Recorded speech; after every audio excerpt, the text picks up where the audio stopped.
அனைவருக்கும் வணக்கம். இது இலக்கியம் டிவி. நான் உங்கள் கோவையினி. இது என்னுடைய முதல் வீடியோ.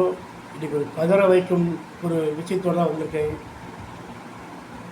நேயர்களே, தூத்துக்குடியில் ஒரு ஒரு 12ஆம் வகுப்பு படிக்கக்கூடிய மாணவி பாலியல் வன்முறை செய்து துண்டு துண்டாக வெட்டி கொலை செய்யப்பட்டிருக்கிறார். இது மிக வன்மையாக கண்டிக்கத்தக்கது.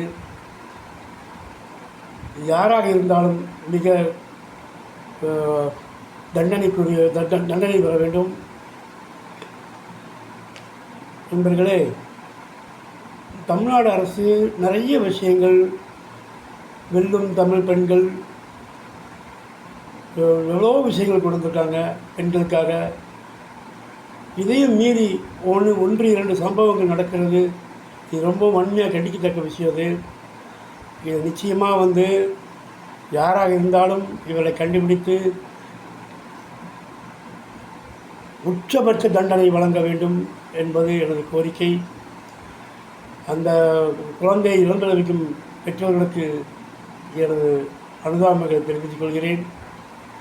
நிச்சயமாக யாராக இருந்தாலும் சரி, இதை வன்மையாக கண்டிக்கணும்.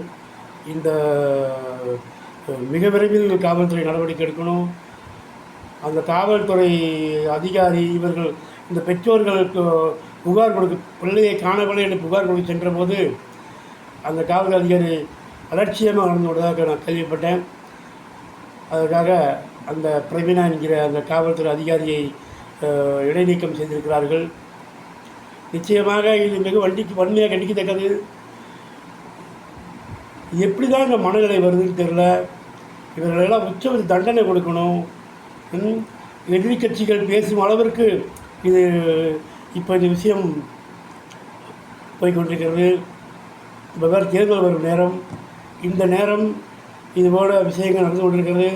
இது மிகவும் கண்டிக்கத்தக்க விஷயம். இது நிச்சயமாக இதை மிகப்பெரிய அளவில் கொண்டு போய் அது யாராக இருந்தாலும் மிக விரைவில் கண்டுபிடித்து உச்ச தண்டனை வழங்க வேண்டும் என்று எனது கோரிக்கை.